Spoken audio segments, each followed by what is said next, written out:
C'est une bouffée d'oxygène pour l'hôpital Sourou Sanou de Bobo-Dioulasso. Elle dispose désormais du matériel médico-technique pour une meilleure prise en charge des patients. Ce matériel a été offert à cette structure sanitaire par l'Organisation ouest-africaine de la santé. Séance de simulation d'incendie au port sec de Bobo-Dioulasso. L'infrastructure aménagée pour le traitement du fret national et international est exposée à des incendies. Cette simulation est donc une façon de tester la capacité du personnel et des installations en cas d'incendie. Mesdames, Messieurs, bonjour. Merci de suivre le 13h15 de ce dimanche sur la RTB. Direction donc les Hauts-Bassins où le plateau technique de l'hôpital Sourou Sanou de Bobo-Dioulasso vient d'être renforcé. Cet hôpital a reçu du matériel médico-technique d'une valeur de plus de 86 millions de francs CFA. Ce don est de l'Organisation ouest-africaine de la santé. L'OAS entend ainsi permettre à cet hôpital de prendre en charge les patients dans de meilleures conditions. La remise du matériel est intervenue hier vendredi et le reportage est de Hassan Gourabou et de Awa Ouidraogo. Pour l'hôpital Sourou Sanou de Bobo-Dioulasso, du matériel composé de 2 moniteurs de surveillance, 2 tables d'anesthésie, d'un échographe fixe Doppler, d'un appareil d'électrocardiogramme et d'un audiomètre. Le tout d'un montant estimé à plus de 86 millions de francs CFA. Et c'est l'OAS, l'Organisation ouest-africaine de la santé, la donatrice. L'hôpital avait émis un certain nombre de demandes. Et c'est maintenant que nous avons pu voir un fournisseur qui nous a donné tous ces appareils que vous venez de voir. Ces appareils vont permettre à l'hôpital de pouvoir mieux soigner les patients. Nous espérons que l'hôpital fera bon usage. Un matériel qui vient renforcer le plateau technique de l'hôpital, donc l'amélioration de la qualité des soins. Et si nous pouvons faire l'écho-doppler, l'écho-cardiaque, avec tout ce que, toutes les investigations du cœur, je pense que c'est vraiment un grand bond en avant. Ça veut dire que ces équipements-là viennent à point nommé. Nous sommes en rénovation des infrastructures. Avoir de beaux bâtiments et ne pas avoir d'équipements à l'intérieur, il n'y a rien de plus désolant. Et je pense que ce don va soulager le personnel. Ce don entre dans le cadre d'une convention signée en 2014 entre les 2 structures.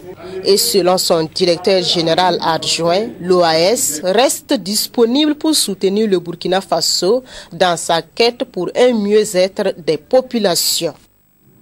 Retour à Ouagadougou où les organisations professionnelles des médias expriment leur inquiétude sur le projet de loi sur la presse écrite, audiovisuelle et la presse en ligne. Ce projet de loi, de même qu'un avant-projet de loi sur l'accès aux sources d'information ont été adoptés par le gouvernement et sur le sujet, les responsables des organisations professionnelles de médias ont été auditionnés cette semaine par le Conseil national de la transition et suite à cette audition, ils ont tenu une rencontre hier au centre de presse Norbert Zongo, Nongma Kouda et Adama Koulibaly. Le statut du journaliste, l'accès aux sources d'information, la législation pour la presse en ligne ou encore le passage du statut des médias publics en société d'État, voici là autant d'acquis après l'adoption des différents projets de loi sur la presse. Cependant, selon ces organisations professionnelles des médias, il subsiste toujours un couac. Toutefois, parmi ces questions importantes soulevées, une reste non satisfaisante. Il s'agit de la question de la dépénalisation. En effet, le projet de loi du gouvernement abroge la peine de prison 7, mais alourdit en revanche les amendes. Ainsi, selon les propositions d'amende, pourtant rejetées par les organisations professionnelles des médias, les organes de presse condamnés par exemple pour diffamation devront payer 10 à 15 millions de francs CFA. Cette lourde peine apparaît à tout point de vue aussi insupportable qu'intenable pour les entreprises de presse au pouvoir économique très faible. Pour ces organisations, la dépénalisation est avant tout une démarche de conformité par l'État burkinabé vis-à-vis de ses engagements internationaux et de l'exécution de la décision de la Cour africaine de justice. Décision qui condamne le Burkina à lever toutes les entraves à la liberté de la presse. Et dans ces conditions, l'abrogation de la peine de prison ne saurait être compensée par une lourde peine d'amende. Après la Boko Dzimoun, ce sont les populations de la région du centre-ouest qui ont eu droit au bilan de la transition. Ce bilan leur a été dressé par les responsables du ministère en charge de la communication. Au menu des échanges également, les questions de sécurité, de justice, les réformes politiques et surtout les élections à venir au Burkina Faso. La rencontre entre les représentants du gouvernement et les forces vives du centre-ouest ont eu lieu le jeudi dernier à Koudougou. Le reportage de Nongma Kouda et de Maxime Zongo. Le moins qu'on puisse dire à l'issue de cette rencontre avec les forces vives de la région du centre-ouest, c'est l'envie manifeste de la population de s'exprimer autour de la gestion de la transition. Et sans détour, les langues se sont véritablement déliées. La suggestion est que la transition arrive à écouter véritablement le peuple et en prendre en compte les problèmes, surtout d'ordre social. Ce qu'ils ont déjà fait, c'est beaucoup. Nous avons quand même assisté, en tout cas, à plusieurs réformes. La question de la sécurité, les principales réformes dont celle de la justice, la consolidation des acquis sociaux, l'organisation des élections, voilà les principaux axes qui ont été abordés par le ministre de la Communication. On a pris donc note de toutes les recommandations, de toutes les propositions qui ont été faites et certaines évidemment avaient commencé à être mises en œuvre. On verra donc d'ici la fin de la transition ce qui peut être fait donc pour mettre en œuvre un certain nombre de propositions pertinentes qui ont été faites dans la région ici. À la suite du porte-parole du gouvernement, c'était au tour d'Abdoul Karim Saïdou d'entretenir les participants sur la gouvernance démocratique. Julien Koudougou était le troisième conférencier. Lui s'est appesanti sur la portée des valeurs démocratiques en cette phase cruciale des élections. Le syndicat des travailleurs de l'action sociale condamne le non-traitement du dossier du personnel des ex-garderies. Le SYNTAS prend également la résolution de mobiliser des fonds pour assurer son propre indépendance. Tout cela a été dit à l'occasion du congrès de ce syndicat tenu du 28 au 29 août 2015 à Ouagadougou. Un congrès qui a vu aussi le renouvellement de l'équipe dirigeante du SYNTAS, Amado Ilboudo, Claudine Dimabio Bikaba. 3 motions de condamnation, une recommandation ainsi que 3 résolutions ont été formulées au terme des 2 jours du 7e congrès du SYNTAS, syndicat des travailleurs de l'action sociale. Le congrès a en effet condamné le non-traitement réservé au dossier des personnels des ex-garderies. Le temps est venu et les jours à venir immédiatement, en tout cas on va mettre les bœufs devant les charrues pour aller charger ce dossier-là et le ramener à domicile. Aussi des résolutions prises, on peut citer celle référant à la mobilisation financière qui vise à rompre avec la dépendance de la structure. Quand vous dépendez de la largesse d'une tierce personne, vous ne pouvez véritablement pas vous targuer d'être indépendant. Et nous, il faut véritablement qu'on soit indépendant financièrement pour pouvoir aborder un certain nombre de questions qui nous portent à cœur. Ce congrès a été également le lieu du renouvellement du bureau national composé de 11 membres. Ceux-ci devront travailler à défendre de l'avis du secrétaire général les intérêts des travailleurs et du peuple. Le personnel de maison regroupé au sein de l'Union des gens de maison du Burkina UJMB tient également son congrès ordinaire à Ouagadougou. Les travailleurs de maison qui disent être payés en dessous du SMIC estiment aussi que leurs droits fondamentaux sont fréquemment violés. À ce congrès, la réflexion est menée sur le thème l'UJMB face à la précarité de l'emploi et à la liberté syndicale. L'espoir pour les militants de ce syndicat est de parvenir à un respect total de leurs droits par leurs employeurs. Le reportage de Albéric Bat et de Wenzo de Micheline Zongo. À ce 7e congrès, l'UJMB, l'Union des gens de maison du Burkina, compte renforcer les capacités de ses militants pour une efficacité de la lutte syndicale. Ils sont mobilisés à cet effet pour échanger sur l'UJMB face à la précarité de l'emploi et à la liberté syndicale. Nous sommes toujours brimés.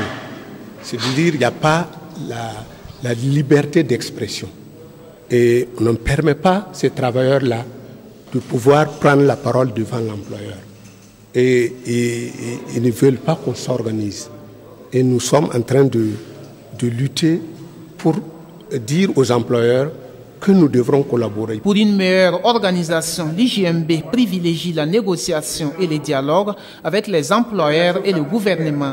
Il bénéficie pour cela du soutien des centrales syndicales. Il faut qu'ensemble nous puissions travailler à changer d'abord le code du travail et à faire en sorte que les textes de notre pays puissent être appliqués par tous ceux qui les emploient. Ça, c'est une décision qui est importante et c'est une bataille qu'il faut forcément que le mouvement syndical gagne. Ces travailleurs de maison que sont les gardiens, les cuisiniers, les domestiques, les vigiles, pour ne citer que ceux-là, sont souvent frappés par des bas salaires en dessous du SMIC. Et selon le secrétaire général, seule la lutte leur permettra de barrer les chemins à ce qu'il qualifie d'exploitation.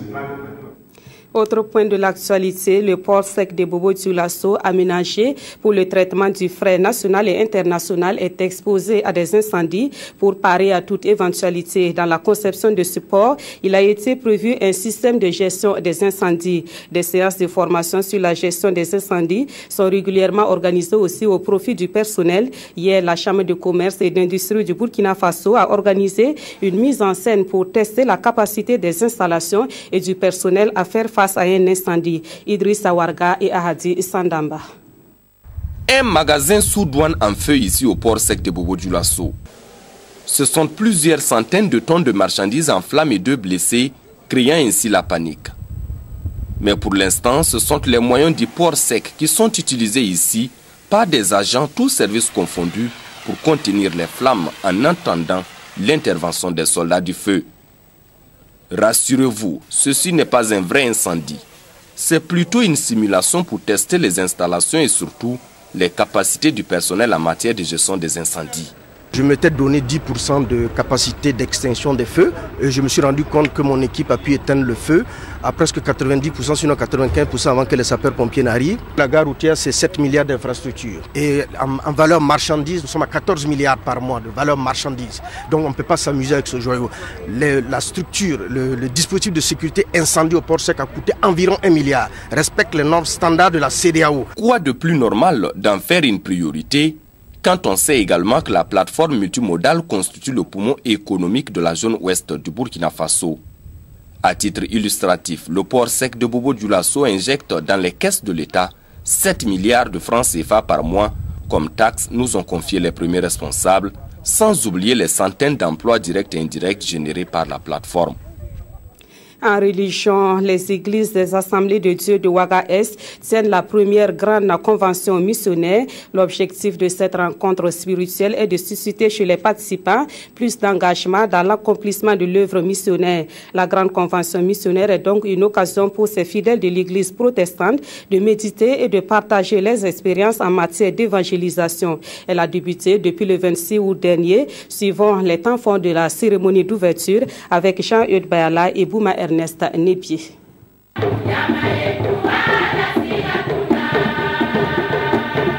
Des fidèles protestants des églises des Assemblées de Dieu de Burkina mobilisés à l'occasion de la cérémonie d'ouverture de cette grande convention missionnaire Ouaga-Est, Burkina 2015. Une rencontre spirituelle dont l'objectif principal selon les organisateurs est d'unir les frères en Christ afin de méditer et d'échanger sur les missions d'évangélisation de l'Église protestante. Durant ces 5 jours, chaque jour, il y a un enseignement qui sera donné par des éminents pasteurs. Il y aura d'autres rencontres entre les frères et les sœurs et surtout, particulièrement entre les femmes qui vont se concerter et parler davantage sur la mission de Jésus. Des délégations de fidèles protestants venus d'Europe et d'Afrique de l'Ouest prennent part à cette rencontre. C'est très très bon pour moi et ça va me renforcer aussi pour l'œuvre de Dieu. Des prières et des prestations de chorale des églises des Assemblées de Dieu de Ouagadougou sont les temps forts de la cérémonie d'ouverture. Le souhait des organisateurs est que cette rencontre spirituelle de 5 jours puisse impacter positivement la vie des participants et susciter en eux plus d'engouement et d'engagement à l'œuvre missionnaire, la principale raison d'être de l'Église protestante, selon le président du comité d'organisation. En plus de l'organisation du camp vacances basket, l'association Sport, Culture, Environnement œuvre dans la lutte contre le tabagisme. Cette semaine, elle a organisé au profit des enfants une séance de sensibilisation sur les méfaits du tabac. Cette séance a été organisée en collaboration avec l'association pour la promotion de la santé de la femme et des enfants. Le compte rendu de Salifou Bilem et de Nathalie Sawadgo Nabaloum. Le sport et la santé vont de pair. C'est ce qui est enseigné ici à ces pensionnés du camp vacances basketball. À travers une projection, ce sont les effets de la cigarette sur la santé de l'homme qui ont été démontrés. L'objectif est de les amener dès le bas âge à s'abstenir de fumer. Un bon sportif doit être sain. Quand il va fumer, les poumons ne marchent pas et c'est une perte pour nous. Nous devons déjà sensibiliser ces enfants à ces âges-là pour que vraiment quand ils vont grandir, qu'ils puissent connaître les méfaits de la cigarette et ne pas s'adonner à cette cigarette-là. Vous voyez, nos jeunesses actuellement sont en perdition et sont laissées à eux-mêmes.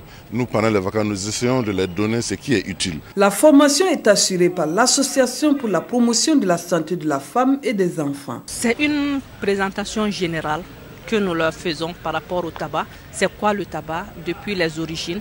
Quels sont les problèmes que le fait de fumer peut amener chez l'homme, chez la femme?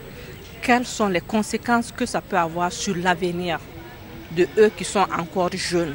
Comment eux aussi, ils peuvent servir de relais pour sensibiliser non seulement leurs camarades, mais aussi leur entourage contre les méfaits du tabac. La cérémonie officielle de clôture du camp vacances basketball se tient ce samedi 29 août au Palais de Sport de Ouaga 2000.